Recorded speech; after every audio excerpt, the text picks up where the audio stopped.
우리가 믿는 하나님은 창조주 하나님이세요. 그분은 말씀으로 이 모든 만물과 천지를 창조하셨어요. 그래서 하나님에겐 불가능이 없는 겁니다. 인간의 생과 사와 화, 복, 오직 모든 것이 그분에게 달려있는 거예요. 그분에게 구원이 있는 거예요. 그분의 여기신 그래서 성령님이 오늘 우리와 함께하고 계신 거예요. 날마다 우리를 바른 길로 인도해주고 계시는 거예요. 이것이 전능하신 하나님에 대한 우리의 신앙이며 고백입니다. 근데 의외로 주위에 이런 분들이 많죠. 문제나 일이 생기면 하나님을 원망하는 거예요. 하나님을 원망하는 것 자체가 문제의 원인을 하나님께 두고 하나님을 탓하는 것을 의미합니다. 이건 미성숙한 신앙의 모습. 여러분, 그런 사람은 하나님의 도구가 되지 못하는 거예요. 하나님께서 전능하십니다. 그렇다고 해서 인간의 책임이 없다, 배제되는 게 아닌 거예요. 오히려 하나님께서 전지하시고 전능하시기 때문에 전능하신 하나님과 우리가 동행하기 위해서는 인간은 인간으로서의 책임에 더욱 충실해야 합니다. 유한하게 짝이 없는 우리 인간이 모든 일에 하나님을 탓하거나 아니면 하나님께 책임을 돌리는 것이 아니라 전능하신 하나님 앞에서 모든 원인과 책임을 스스로 자기 속에서 찾아가는 거예요. 그것이 성숙한 사람입니다. 그것이 성숙한 하나님의 사람인 거예요. 그리고 그런 성숙한 사람들이 인류의 역사를 새롭게 하는 하나님의 참된 도구가 될 수 있었어요. 오늘 본문이 우리에게 주는 메시지가 바로 그것입니다. 베드로의 설교를 들었어요. 베드로의 설교를 들은 청중들의 반응이 37절에 이렇게 고백합니다. 같이 읽어볼까요? 시작. 그들이 이 말을 듣고 마음에 찔려 베드로와 다른 사도들에게 물어 이르되 형제들아 우리가 어찌할꼬 하거늘. 그들이 모두 한결같이 마음에 찔렸다. 오늘 성경이 말합니다. 베드로의 설교가 그만큼 충격적이었던 거예요.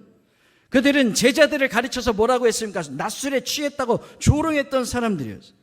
예수님을 십자가에 못 박아 죽이는 일에 동조했던 사람들이었어요. 그럼에도 불구하고 그들이 너희들이 못 박아 죽인 예수님이 하나님께서 주와 그리스도가 되게 했다라는 이 베드로의 설교를 듣고 화를 내기는커녕 마음에 찔렸다. 오늘 본문이 그렇게 시작합니다. 그렇게 말하는 이유는 그들이 양심이 살아있었음을 의미합니다.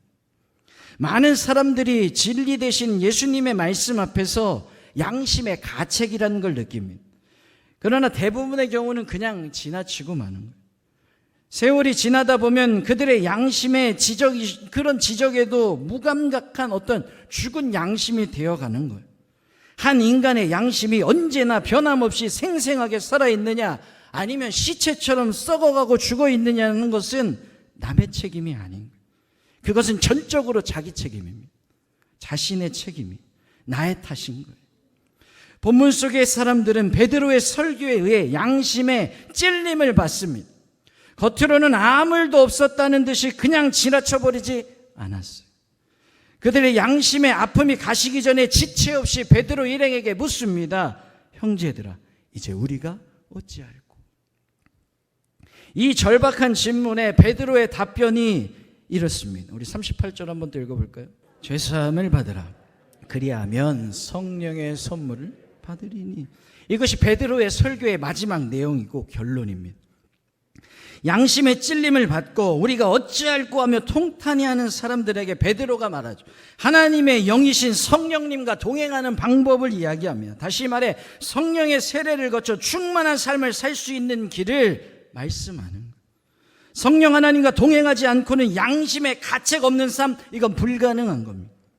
이를 위해 베드로가 제시한 건 두 가지입니다. 첫째로 회개하라는 거예요. 회개가 무슨 말입니까? 길을 바꾸라라는 뜻이에요. 가던 길에서 돌아서라라는 거예요. 지금 손으로 잡고 있는 것 다 내려놓으라는 거예요. 말하자면 철저하게 행동하는 것과 관련된 단어가 회개입니다. 둘째로 예수 그리스도의 이름으로 세례를 받고 죄 사함을 얻으라 말하는 거예요.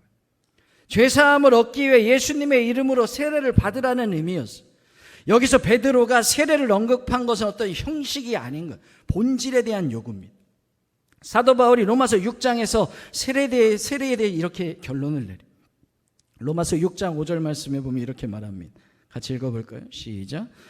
만일 우리가 그의 죽으심을 본받아 연합한 자가 되었으면 또한 그의 부활을 본받아 연합한 자가 되리라. 무슨 단어가 두 번 나오죠? 아유, 감사합니다. 연합이 두 번 나와요. 또 갈라디아서 3장 27절은 세례를 이렇게 말합니다. 누구든지 그리스도와 합하기 위하여 세례를 받은 자는 그리스도로 옷 입었다. 여기도 합하여졌다.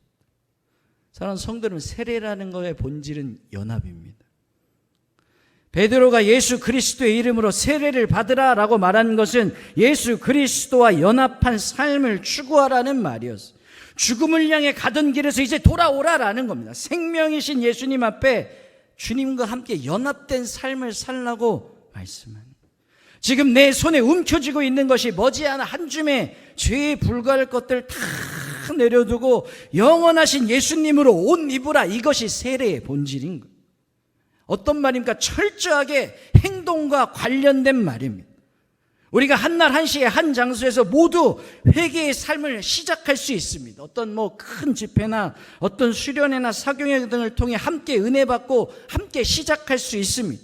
같은 날 같은 교회에 등록하고 같이 신앙생활 할 수 있습니다. 그러나 그리스도와 연합된 삶의 추구는 각각 개인의 문제인 거예요.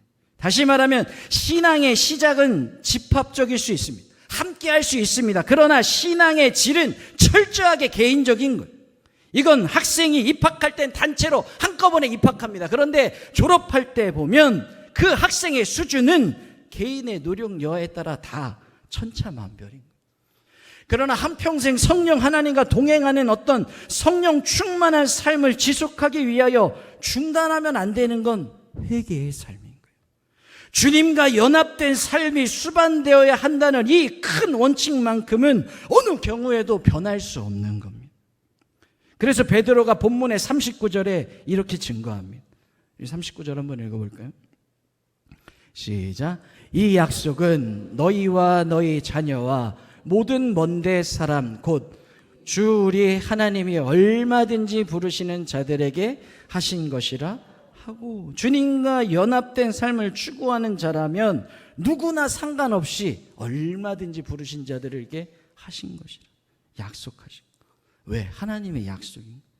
바꿔 말하면 회개와 세례의 삶을 추구하지 않으면 그가 누구든지 구별 없이 성령 충만한 삶은 불가능하다라는 의미입니다.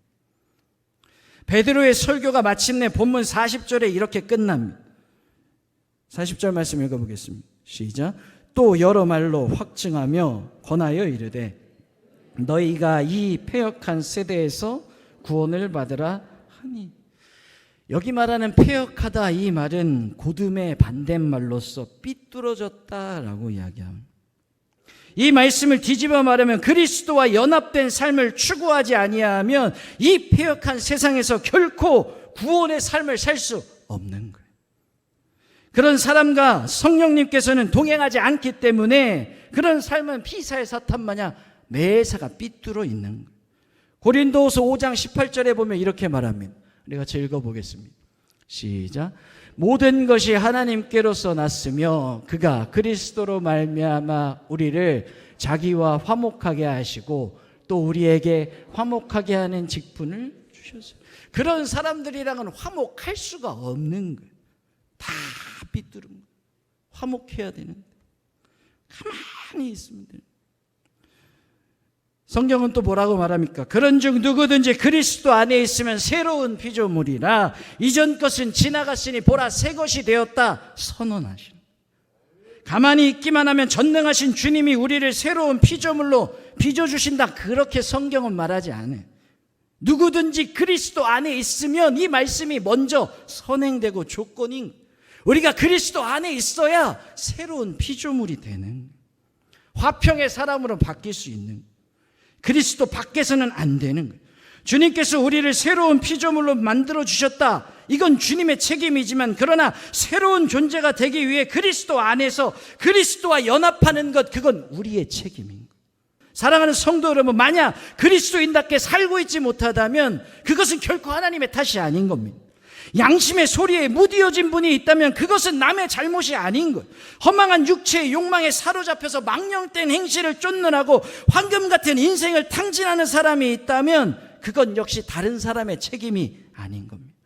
그 모든 것은 전적으로 그런 삶을 추구해온 자기 탓인 거예요. 나의 잘못이고 나의 책임인 거예요. 반대로 우리 주변에 향기로운 예수님의 삶을 살았던 사람들이 있습니다. 진리로 꽃피어가는 분이 있다면 그런 분의 삶을 가소평가하면 안 되는 거예요. 아름다운 진리의 꽃, 예수님의 향기는 아무에게서나 풍기는 게 아닌 거예요. 그분이 삶의 모든 여정 동안에 살아온 어떤 추구해온 신앙의 결과인 거예요. 모든 인간의 삶이란 자신이 추구해온 것의 결과입니다. 형상화하는 거예요. 허망한 것을 추구한 사람의 삶에서 영원한 것이 필수가 없는 겁니다. 영원한 것을 쫓는 자의 인생에만이 그것이 필수 있는 거예요. 지금 나의 모습이야말로 내가 그동안 추구해온 내 삶의 결과라는 것보다 더 무서운 하나님의 심판은 없는 거예요. 이거보다 더 엄중한 하나님의 평가가 어디에 있겠습니까? 사랑하는 성도 여러분, 전능하신 하나님을 진정으로 믿으십니까?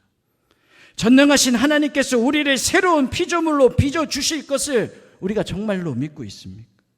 아니, 전능하신 하나님의 영이신 성령님이 날마다 나와 동행하는 성령인 충만한 어떤 그리스도인이 되길 원하십니까? 그렇다면 지금부터 회개와 세례의 삶을, 그리스도와 연합하는 삶을 우리가 스스로 살아가야 하는데, 그리스도인으로서의 책임과 의무에 충실한 자들이 되어야 되는, 성령님께서 우리를 진리로 새롭게 빚어주십니다. 우리의 일평생 동안 나와 동행해 주시기 위해 지금 오늘 이 시간 우리 가운데 함께 계시는 거예요. 우리는 이 땅에서 많은 사람과 관계를 맺고 함께 더불어서 살아갑니다. 더불어 산다, 같이 산다, 이런 것은 열정만으로는 안 되는 거예요. 함께하는 삶은 서로 각자가 철저하게 깨어있는 어떤 홀로일 때만 가능한 거예요. 그리스도인에게 있어서 깨어있는 홀로란 두말할 것도 없이 하나님 위로, 하나님과의 관계가 온전함을 의미합니다. 우리 스스로 각자가 홀로 하나님과 수직적인 바른 관계가 깊어져 가야 그분을 힘입을 수 있는 거예요. 그 하나님 앞에서 고독할 줄 알고 그 하나님 앞에서 혼자 있을 줄 아는 하나님의 사람만이 옆으로 사람과 더불어 함께 사는 조화로운 삶을 살 수 있는 거예요. 사랑하는 여러분, 그리스도인들에게 있어서 군중심리는 안 좋은 겁니다. 아니, 금물임. 금중심리란 게 뭡니까? 내가 깨어있어야 될 홀로이기를 포기하는 것을 의미하는 거예요. 나를 상실하는 겁니다. 그냥 군중에게 휩싸인 어떤 그런 거예요. 군중심리에 휩싸인 사람의 수가 아무리 많다고 해도 그 결과는 언제나 백해무익합니다. 모세가 하나님의 말씀을 받기 위해 시내산으로 올라간 동안에 이스라엘 백성들은 무엇을 했습니까? 금송아지를 만들어 놓고 춤추고 절하고 놀았어요.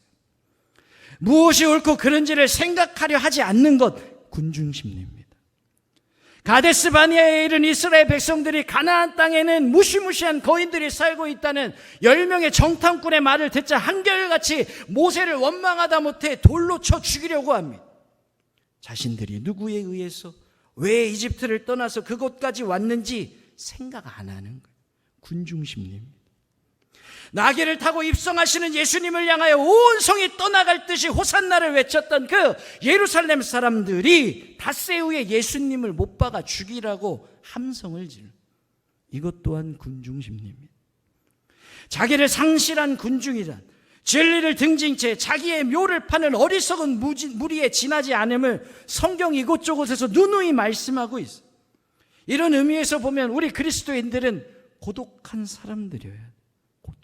말하자면 홀로 깨어있는 거예요. 두말할 것 없이 하나님과의 관계를 깊게 하기 위함인 거예요. 하나님 앞에 홀로 깨어있을 수 있는 그 고독으로 인해서 다른 사람과 함께 사는 삶이 가능한 겁니다. 옆으로 더불어 살기 위해 수직적인 고독이 필요한 것, 수직적인 고독함이 있기 때문에 옆으로의 삶이 바르게 살아갈 수 있는 겁니다. 우리의 삶 속에서 십자가가 마치 옷감 짜여지듯이 위로 옆으로 짜여져 가야 되는 거예요. 위로는 하나님을 만나시고 옆으로는 하나님의 사람들을 사랑할 수 있는 이유가 거기에 있는 거예요. 예수님께서 이 땅에 계시는 동안 많은 사람들과 함께 하셨습니다. 제자들과 3년 동안이나 동거하시고 동행하셨어요. 그러나 사람들 속에 예수님의 모습이 보이지 않을 때가 많았어요. 그리고 예수님이 군중들이 자기를 왕 삼으려고 할 때마다 했던 일이 뭡니까? 한적한 곳에, 고독한 곳에 가셨어요. 자발적인 고독으로 인해 군중들이 왕으로 옹립하려 할 때, 십자가에 못 박아 죽이려 할 때 동요되거나 동요함 없이 무사람들을 구원으로 인도하는 그리스도의 삶을 완성하실 수 있었던 건 하나님 앞에서 철저하게 혼자 계실 줄 알았기 때문인 거예요. 40년에 걸친 광야 생활 동안 군중 심리에 휩싸였어. 틈만 나면 이집트의 노예 생활로 되돌아가자고 아무런 생각 없이 외치는 이스라엘 백성들을 끝내 요단 강가까지 인도해간 그 모세 역시 하나님 앞에서 혼자 고독하게 있을 줄 알았던 사람이었어요. 사랑하는 여러분, 한 시대와 한 사회와 한 교회는 하나님 앞에 홀로 깨어 있을 줄 아는 이런 고독을 아는 사람들에 의해 새로워져 가는 거예요. 홀로 깨어 있다, 이건 고독을 기피한다는 것은 그리스도인이 되는 걸 의미해요. 하나님 앞에서 혼자 되지 않고서는 하나님과의 관계도 사람과의 관계도 바르게 세울 수 없는 거예요. 오순절날 성령을 힘입은 베드로의 설교를 들은 사람들이 마음에 찔림을 받았습니다. 오늘 본문에 보니까 베드로를 비롯한 사도들에게 탄식하며 묻습니다. 형제들아, 우리가 어찌할꼬? 베드로가 지체 없이 말합니다. 그 대답 38절. 베드로가 이르되 너희가 회개하여 각각 예수 그리스도의 이름으로 세례를 받고 죄사함을 받으라. 그리하면 성령의 선물을 받으리니. 이 설교의 말씀이 끝나고 무슨 일이 일어납니까? 41절에 이렇게 말합니다. 같이 좀 읽어볼까요? 시작. 그 말을 받은 사람들은 세례를 받음에 이날의 신도의 수가 3,000이라. 놀라운 일이 벌어져요. 무려 3,000명이나 되는 사람들이 한 번에 세례를 받습니다. 그리고 말씀을 배우고 기도하며 함께 떡을 떼고 교제를 나누었다, 성경이 말합니다. 2000년 전에 작은 성에 불과했던 예루살렘을 생각해보면 이건 진짜 실로 일대 사건인 거예요. 더 놀라운 사실은 사도행전 4장 4절에 나타납니다. 같이 읽을까요? 시작. 말씀을 들은 사람 중에 믿는 자가 많으니 남자의 수가 약 5,000이나 3,000명이 동시에 세례받은 지 얼마 되지도 않아서 5,000명이 믿는 자의 수에 더해졌다. 당시 사람들의 숫자를 셀 때 성인 남자의 수만 헤아린 그들의 간습을 감안하면 여자와 어린아이를 포함하면 아마 수만 명의 믿음의 사람들이 있었을 거예요. 이 정도의 숫자라면 예루살렘에서 웬만한 사람들은 거의 신자가 되었을 겁니다. 생각해 볼수록 엄청난 일. 이 이야기가 교회 성장을 연구했던 학자들이 힘을 얻은 거예요. 원래 예수님의 제자들이 몇 명입니까? 12명이죠. 그나마 예수님을 배신한 가룟 유다를 제외하면 11명입니다. 사도행전 1장에 보면 그 수는 가룟 유다의 자리를 채운 마띠아를 포함해서 120명이 됩니다. 그리고 사도행전 2장 오늘 본문에 3,000명이 더해집니다. 이어서 사도행전 4장에 또 다른 5,000명이 합해져 교인의 수가 기하급수적으로 늘어납니다. 그래서 교회 성장 학자들은 이걸 모델로 삼아 교회가 양쪽으로 끊임없이 부흥해야 할 것을 역설합니다. 분명히 일리 있는 말씀입니다. 그러나 이제 사도행전의 그 큰 전체의 시각에서 본문을 냉철하게 보면 이 많은 신자들이 다 어디 갔습니까? 이 이로부터 30년 후에 사도 바울이 예루살렘 성에 갑니다. 바울을 영접한 신자들은 그때는 극소수에 불과합니다. 대다수의 유대인들이 바울을 죽이려고 합니다. 유대인들은 그리스도의 사도가 된 바울을 배신자로 낙인 찍어버렸어요. 바울을 위해 죽기를 청합니다. 바울은 죽음의 위에 처해요. 위험을 무릅쓰고 바울을 살리겠다고 나서는 신자가 없던 땅, 거기가 예루살렘 성전. 하루에 3,000명, 5,000명씩 신자가 늘어날 정도였다면 30년이 지난 그쯤에서는 예루살렘에서 만나는 사람마다 다 예수님 믿었어야 할 거예요. 모든 백성들이 거의 다 믿음의 사람이 되어야 할 겁니다. 그런데 그러지 않았어요. 초기에 믿었던 그 3,000명, 5,000명이 모두 참된 신자였다면 그랬어요. 예루살렘 도처에 바울을 죽이려는 사람들로 가득했어요. 만약에 예루살렘의 경비를 담당하고 있던 로마 군대의 천부장 글라디오 루시아가 군대를 풀어 바울을 지켜주지 않았다면 아마 바울은 로마로 가기도 전에 예루살렘에서 죽었을 겁니다. 이때 그 많았던 8,000명씩 왔던 그 신자들 도대체 다 어디로 갔습니까? 눈을 씻고 찾아보고 아무리 봐도 그들의 행적이 성경에 나타나 있지 않은 거예요. 3,000명이 하루에 세례받았습니다. 5,000명이 동시에 믿기 시작했음을 알리는 이 사도행전과 2장과 4장을 넘어서고 나면 그들이 수만 명에 이르고 이 거대한 무리가 흔적조차 없어진 거예요. 어디에도 나오지 않습니다. 이건 뭘 의미합니까? 이건 그들의 행위, 즉 3,000명이 앞다투어 세례받고 5,000명이 신자가 되겠다고 나선 것이 바로 군중 심리였다라는 거예요. 순간적인 분위기에 휩싸여서 세례의 형식만 취했다라는 거예요. 수천 명이 한 번에 일시적으로 말씀을 배우고 기도에 힘쓰는 것 같았지만 본질에서 벗어난 겁니다.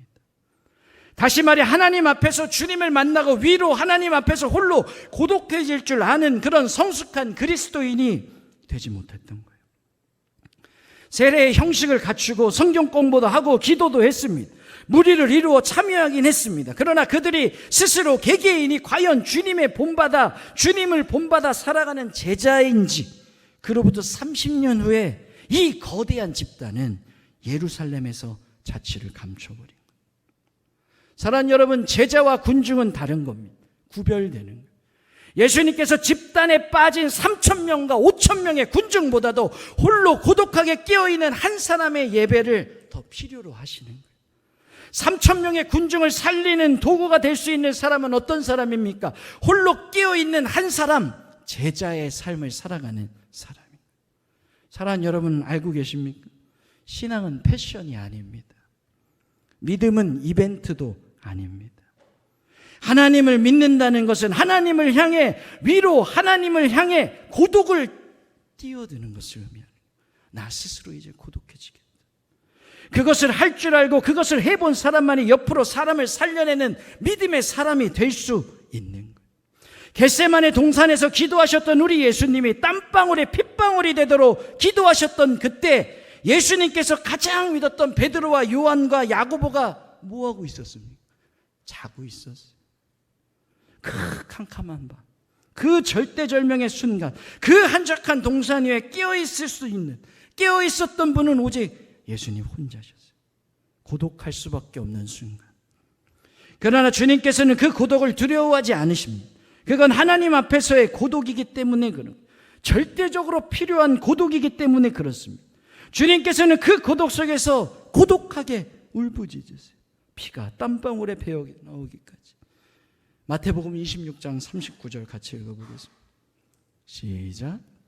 조금 나아가사 얼굴을 땅에 대시고 엎드려 기도하여 이르시되 내 아버지요, 만일 할만하시거든 이 잔을 내게서 지나가게 하옵소서. 그러나 나의 원대로 마옵시고 아버지의 원대로. 예수님의 기도죠. 42절엔 또 뭐라고 말씀합니까? 다시 두 번째 나아가 기도하여 이르시되 내 아버지요, 만일 내가 마시지 않고는 이 잔이 내게서 지나갈 수 없거든 아버지의 원대로 되기를 원하나이다 하시고. 이 고독을 두려워하지 않으셨던 그분, 예수님. 그래서 주님이 그리스도가 되셨던 거예요. 그리고 우리는 그분을 멀리서 구경하는 군중이 아닌 겁니다. 바로 그분을 본받아 살기를 원하는 제자가 되기 위해 지금 우리가 이 순간 이 자리에 있는 줄 믿습니다. 사랑하는 성도 여러분, 오늘도 주님은 부르시고 계세요. 이 가을이 이제 다가오는데 다른 이유로 고독해지는 것이 아니라 주님 앞에서 주님을 만나고 홀로 하나님과 고독하게 나를 돌아보고 주변을 돌아보고 하나님의 뜻을 깨달아 제자로서의 삶을 살아가는 저와 여러분들이 다 되시기를 주님의 이름으로 기도합니다. 기도하겠습니다.